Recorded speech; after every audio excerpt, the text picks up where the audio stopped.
Bonjour et bienvenue pour ce nouveau chapitre de chimie sur la transformation de la matière. Nous avons vu la dernière fois les transformations physiques et aujourd'hui nous allons nous concentrer sur un autre type de transformation, les transformations chimiques. Donc nous allons commencer par voir qu'est-ce qui va changer par rapport aux transformations physiques et nous allons définir plusieurs mots de vocabulaire et des règles essentielles que nous allons utiliser tout au long de ce chapitre. Nous verrons ensuite 5 réactions de transformation chimique qui sont au programme de seconde et nous apprendrons à bien les noter en utilisant des coefficients stoichiométriques, qui sont les chiffres que vous voyez en bleu ici. Enfin, nous nous demanderons quelle est l'espèce chimique qui va venir à nous manquer en premier lorsqu'on réalise une transformation chimique.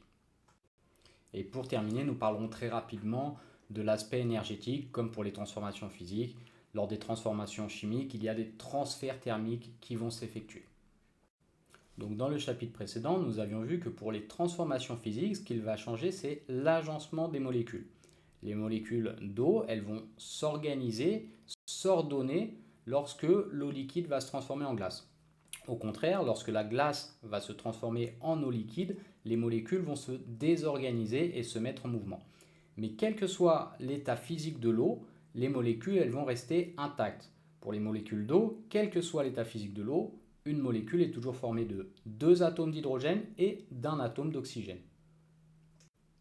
Maintenant, lors d'une transformation chimique, les molécules elles vont être modifiées. Nous allons avoir des molécules d'un certain type qui vont réagir avec d'autres types de molécules pour finalement, après la transformation chimique, former de nouvelles molécules qui n'étaient pas présentes au début de la réaction. Et lors d'une transformation de réaction chimique, donc, les molécules qui sont présentes initialement sont appelées les réactifs, tandis que les molécules nouvellement formées s'appelleront les produits. Ce sont deux termes à retenir. Et lorsqu'on note une équation de transformation chimique, nous le verrons plus tard à travers plusieurs exemples, nous notons les réactifs à gauche, une flèche au milieu pour signifier qu'il y a eu transformation, puis les produits à droite. Enfin, au cours d'une transformation chimique, il y a une loi qui doit forcément être respectée. C'est la loi de conservation de la matière, que l'on divisera en deux parties. Une première partie de cette loi de conservation de la matière, c'est que la masse doit être conservée. Et nous verrons ceci en vérifiant que même si les molécules changent de forme, tous les atomes présents au début de la transformation chimique seront toujours présents à la fin de la transformation. Ils ne peuvent pas disparaître. Vous voyez ici, globalement sur la balance, à gauche, il y a 4 atomes d'hydrogène en blanc, un atome de carbone en noir et 4 atomes d'oxygène en rouge. Et à droite de la balance, bien que les molécules aient complètement changé, on retrouve bien 4 atomes d'hydrogène, 4 atomes d'oxygène et un seul de carbone. Et la deuxième partie de cette loi de conservation de la matière nous dit que la charge doit également être conservée au cours d'une transformation chimique. C'est-à-dire que la charge totale des réactifs doit être égale à la charge totale des produits. Si mes réactifs dans leur globalité ils sont électriquement neutres, alors mes produits ils le seront également. Si par contre, comme dans l'exemple ici, on a 6 charges positives placées sur des ions dans les réactifs, eh bien, nous devons également retrouver 6 charges positives parmi les ions produits au cours de la transformation chimique. Nous allons voir tout de suite comment écrire des équations de transformation chimique à travers des exemples de transformation qui sont à connaître en classe de seconde. Et nous allons commencer déjà par des cas simples ne faisant pas intervenir d'ions. Ici, par exemple, nous avons la combustion du carbone qui se produit lorsqu'on brûle du charbon, par exemple. Lors de cette transformation, nous allons avoir un atome de carbone, que l'on représentera avec une boule noire, qui va réagir avec une molécule de dioxygène. Donc le dioxygène, il y a 2 atomes d'oxygène représentés par des boules rouges. Et tout cela, cette réaction chimique, va former du dioxyde de carbone, que nous représenterons donc avec une boule noire et 2 boules rouges. Pour écrire cette équation de transformation chimique, nous noterons à gauche de l'équation les réactifs suivants, C, le symbole du carbone, plus O2, le symbole de la molécule de dioxygène, puis à droite de l'équation, nous noterons le produit de cette transformation, à savoir le CO2, la molécule de dioxyde de carbone. Et au milieu, nous aurons bien une flèche, et non un signe égal pour bien dire que nous sommes en train d'écrire une réaction de transformation. Et ce que nous devons commencer à prendre l'habitude de faire lorsqu'on écrit une équation de transformation chimique, c'est de vérifier que la loi de la conservation de la matière est bien respectée. Et nous pouvons vérifier la conservation de la masse, par exemple, en regardant quels sont les atomes présents parmi les réactifs. Ici, un atome de carbone et 2 atomes d'oxygène. Et étant donné que nous avons bien également un atome de carbone et 2 atomes d'oxygène du côté de notre produit, la masse est bien conservée. Quant à la deuxième partie de la loi de la conservation de la matière, la conservation de la charge, elle est ici très facile à vérifier puisqu'il n'y a pas d'ion parmi nos entités chimiques. En effet, nos réactifs ils sont électriquement neutres, tout comme notre produit. La charge est donc bien conservée. Passons maintenant à une réaction de transformation chimique un petit peu plus compliquée, la combustion du méthane, qui peut être utilisée pour le chauffage des habitations, les plaques à cuisson à gaz, etc. Vous voyez sur ce dessin qu'il y a beaucoup plus de molécules de dioxygène présentes que de molécules de méthane. Et en effet, au cours de cette transformation, nous aurons 2 molécules de dioxygène qui vont venir réagir avec une seule molécule de méthane.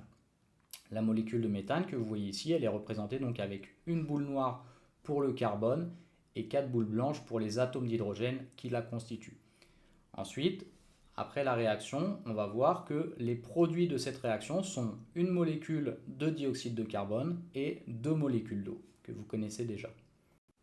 Donc ici, pour écrire notre équation de transformation chimique, nous aurons du côté des réactifs la molécule de méthane, de formule brute CH4, puisqu'elle est constituée d'un atome de carbone et de 4 atomes d'hydrogène. Puis, nous mettrons un 2 devant les molécules de dioxygène pour bien signaler que 2 molécules de dioxygène sont nécessaires pour réagir avec une molécule de méthane. Et à droite de la flèche, nous aurons donc nos produits avec la molécule de dioxyde de carbone que nous venons de voir précédemment, CO2, ainsi que 2 molécules d'eau. Nous noterons bien un 2 devant les molécules de H2O, donc pour bien signaler que 2 molécules d'eau sont produites au cours de la transformation. Et ces chiffres que l'on place devant les molécules, on les appelle des coefficients stoichiométriques. Ils nous permettent de décrire en quelle proportion sont présentes chaque molécule au cours d'une réaction. Ici, par exemple, il faut 2 fois plus de molécules de dioxygène que de molécules de méthane pour réaliser la réaction. Et si on regarde ici nos lois de conservation de la matière, et notamment la conservation de la masse, en s'intéressant aux atomes, on constate qu'il y avait bien un atome de carbone avant et un atome de carbone après la transformation. Il y avait aussi 4 atomes d'hydrogène présents sur la molécule de méthane, et on retrouve également 4 atomes d'hydrogène en produit, à savoir 2 dans chacune des molécules d'eau. Et enfin, pour l'oxygène, nous avions 4 atomes parmi les réactifs, 2 pour chacune des molécules de dioxygène. Et on retrouve bien 4 atomes au niveau des produits, c'est-à-dire 2 dans la molécule de dioxyde de carbone et 1 dans chacune des molécules d'eau. Donc la masse est bien conservée et la charge aussi, puisqu'ici, comme dans l'exemple précédent, nous n'avons que des entités chimiques qui sont électriquement neutres. Et avant d'aborder les ions et de parler un petit peu plus en détail de cette conservation de la charge, nous allons voir déjà un troisième exemple de transformation chimique à retenir à travers un petit exercice de cours. Ici, on s'intéresse à du calcaire qui peut être nettoyé avec des solutions de chlorure d'hydrogène. Donc lorsqu'on applique une solution à base de chlorure d'hydrogène sur du calcaire, il va y avoir une transformation de réaction chimique qui va retirer le calcaire et on va se retrouver avec comme produit de l'eau et du chlorure de calcium qui lui va facilement se dissoudre dans l'eau. Donc cette réaction de transformation chimique, elle s'accompagne aussi de l'émission de dioxyde de carbone. On va vous demander ici, à travers plusieurs questions ou plusieurs étapes, d'écrire l'équation de transformation chimique correspondante. La première étape est d'identifier les réactifs et les produits. Donc du côté des réactifs, nous avons le calcaire qui réagit avec le chlorure d'hydrogène. Le calcaire a pour formule brute CaCO3 puisqu'il est constitué d'un atome de calcium, d'un atome de carbone et de 3 atomes d'oxygène. Quant au chlorure d'hydrogène, il a pour formule brute HCl puisqu'il est constitué uniquement d'un atome d'hydrogène et d'un atome de chlore. À présent, du côté des produits, nous aurons la formation de molécules d'eau, H2O, de dioxyde de carbone, CO2, et de chlorure de calcium, de formule CaCl2. Donc une molécule constituée d'un atome de calcium et de deux atomes de chlore. La deuxième étape est d'écrire l'équation de transformation. Pour cela, on met donc à gauche de la flèche les réactifs, CaCO3 plus HCl, et à droite de la flèche les produits, donc H2O plus CO2 plus CaCl2. Attention cependant, à cet instant, si on regarde les lois de conservation de la matière, et notamment la conservation de la masse, on se rend compte qu'elles ne sont pas respectées. On a bien un atome de carbone en noir de chaque côté, un atome de calcaire en bleu de chaque côté aussi. On retrouve même 3 atomes d'oxygène en rouge parmi les produits et 3 atomes d'oxygène en rouge parmi les réactifs. Cependant, si on regarde les réactifs, il n'y a qu'un seul atome d'hydrogène en blanc et un seul atome de chlore en vert. Tandis que parmi les produits, il y a 2 atomes de chlore dans la molécule de CaCl2 et 2 atomes d'hydrogène dans la molécule d'H2O. Il manque donc un atome de chaque au niveau des réactifs.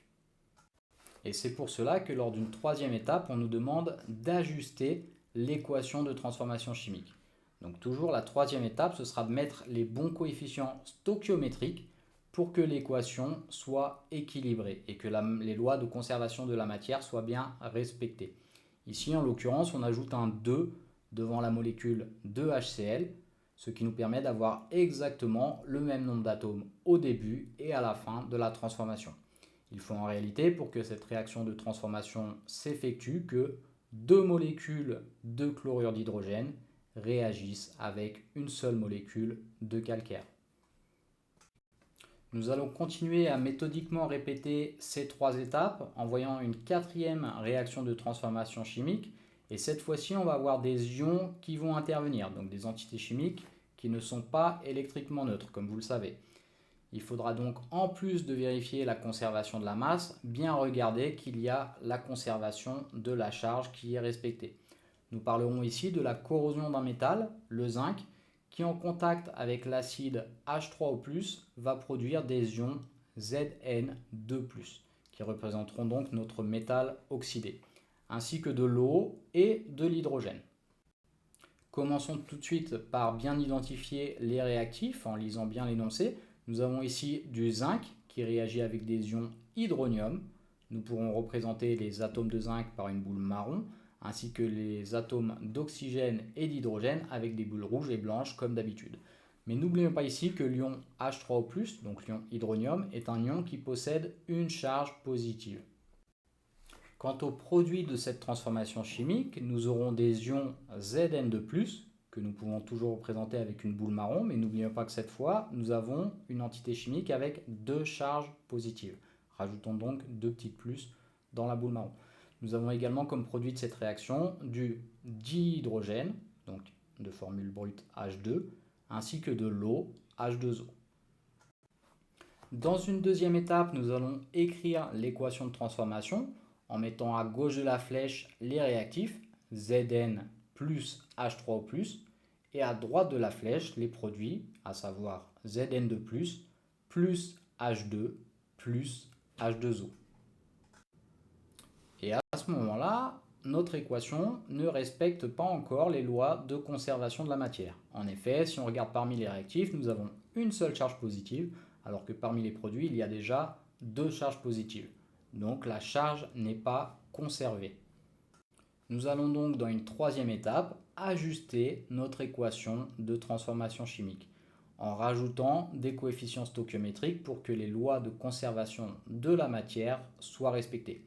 Ici, on peut ajouter un 2 devant l'ion hydronium, 2H3O+, donc, et nous nous retrouverons bien avec 2 charges positives au niveau des réactifs comme au niveau des produits.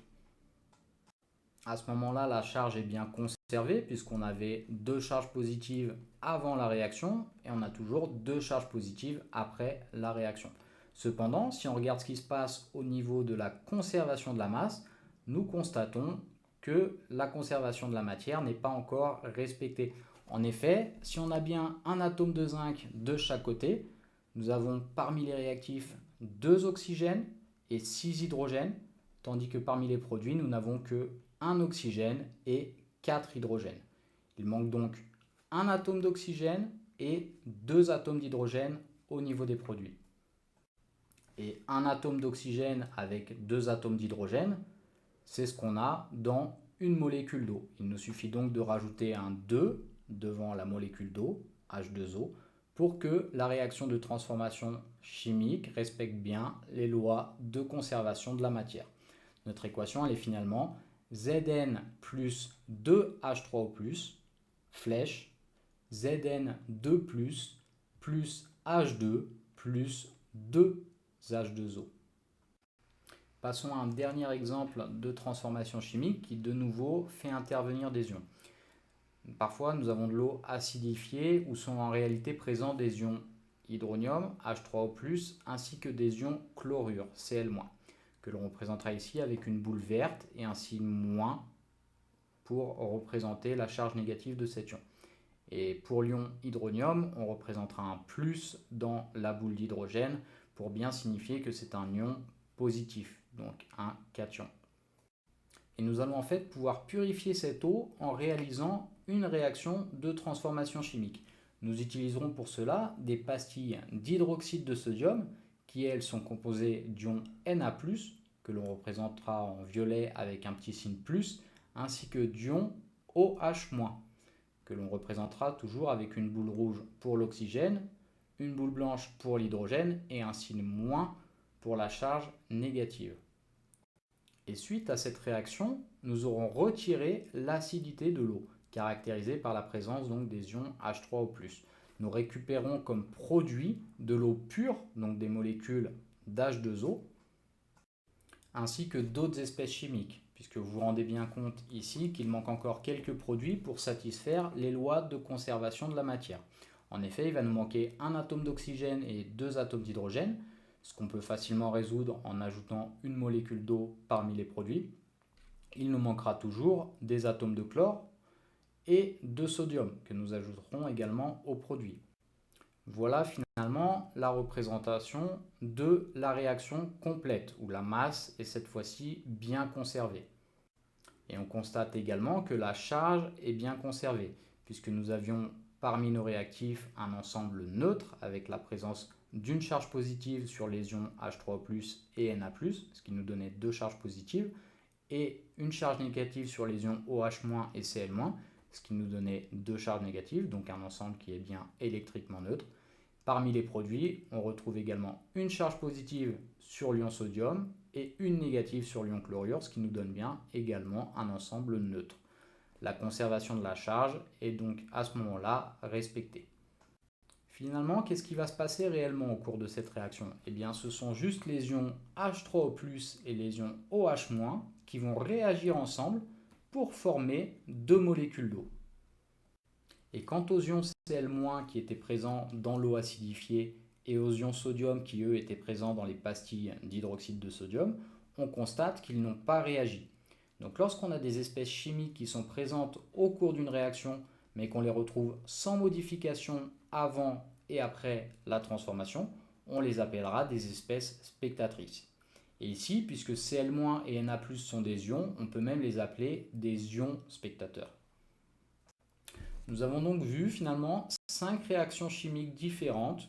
En tout cas, nous avons vu que la masse, elle doit à chaque fois être conservée, c'est-à-dire qu'il faut le même nombre d'atomes de chaque côté de l'équation, et que la charge, elle doit également être conservée, c'est-à-dire que le signe des réactifs doit être égal au signe des produits. Et dans la dernière équation de transformation, nous avons vu qu'il peut aussi y avoir des espèces spectatrices qui ne sont pas modifiées au cours de la transformation. Nous avons vu l'essentiel de ce chapitre, mais nous allons voir à présent ce qu'on appelle un réactif limitant. En effet, parmi les réactifs, il y en a un des deux qui va disparaître en premier et qu'on appellera le réactif limitant.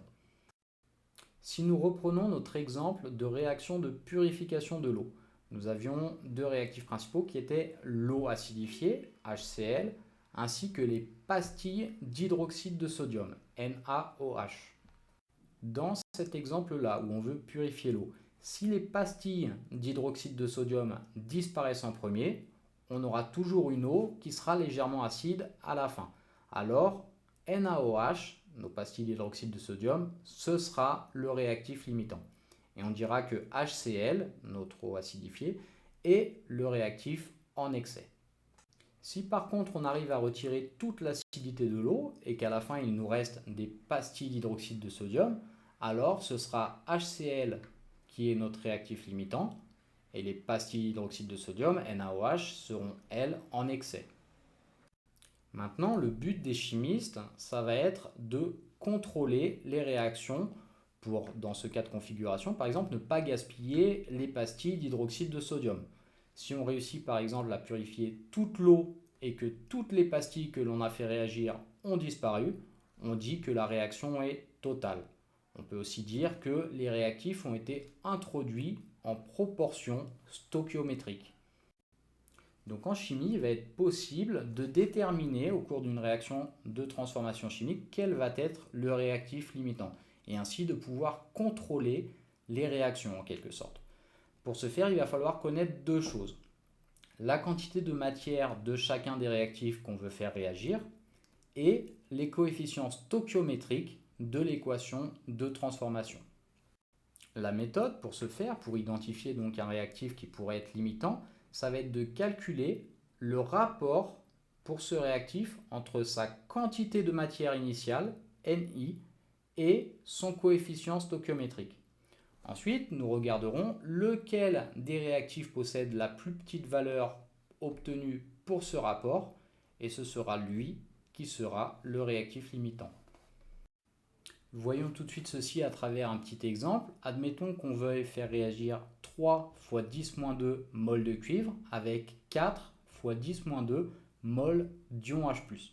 L'équation de transformation nous est ici donnée. Cu plus 2H+, nous donnera Cu2+, plus H2. Mais lors d'un exercice, on pourrait tout à fait vous demander, dans un premier temps, de trouver cette équation de transformation en mettant les bons coefficients stoichiométriques pour que les lois de conservation de la matière soient bien respectées, comme nous l'avons vu tout à l'heure. Toujours est-il qu'une fois que vous connaissez les quantités de matière initiale de vos réactifs et les coefficients stoichiométriques de votre équation de transformation, vous pouvez calculer vos rapports Ni sur petit a c'est le coefficient stoichiométrique, et il faut le faire pour chacun des réactifs. Commençons par exemple par les ions H+, puisque nous en faisons réagir 4,0 fois 10 puissance moins 2 mol, notre quantité de matière initiale est 4 fois 10 moins 2, que l'on divise par le coefficient stoichiométrique des ions H+, qui est de 2, comme on le voit dans l'équation de transformation chimique qui est écrite ici. Notre rapport pour les ions H+, il vaut donc finalement 2 fois 10 moins 2. Passons à présent au cuivre, dont la quantité de matière initiale que l'on veut faire réagir est de 3 fois 10 moins 2 mol. Nous divisons ce nombre par 1, étant donné qu'il n'y a pas de coefficient stoichiométrique visible dans l'équation devant le cuivre. Ce qui signifie bien qu'il y a un seul atome de cuivre qui va venir réagir avec deux ions H+. Donc le coefficient stoichiométrique du cuivre, il est bien égal à 1. Et le rapport calculé pour le cuivre, il vaut finalement 3 fois 10 moins 2. 3 fois 10 moins 2 étant supérieur à 2 fois 10 moins 2, ce sont donc les ions H+, qui ont le plus petit rapport, Ni sur A, et par conséquent, ils sont réactifs limitants. Le cuivre est quant à lui le réactif en excès. Pour résumer, nous avons vu qu'il est possible de déterminer quel va être le réactif limitant en calculant le rapport Ni sur A. Le réactif limitant, ça va dépendre de deux choses. Ça va dépendre non seulement des quantités de matière initiale, mais aussi des coefficients stoichiométriques, qu'on note petit a ici, se trouvant dans l'équation de transformation. Donc le réactif qui a le plus petit rapport, ce sera celui qui sera le réactif limitant. Et le réactif ou les réactifs qui ont les plus grands rapports, pour Ni sur A, seront les réactifs en excès. Remarquons que si les rapports sont égaux pour chacun des réactifs, alors cela veut dire que les réactifs sont présents en proportion stoichiométrique. La réaction sera totale. Elle est donc bien contrôlée si les rapports Ni sur A sont égaux pour chacun des réactifs. Pour terminer ce cours, nous allons parler rapidement des transferts thermiques qui peuvent s'effectuer lors d'une réaction de transformation chimique.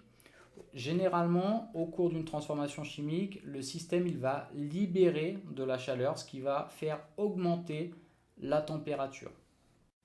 On imagine cela assez bien avec une réaction par exemple de combustion, comme celle du méthane que nous avons vu tout à l'heure. C'est le cas pour la majorité des transformations chimiques, elles vont globalement libérer de la chaleur.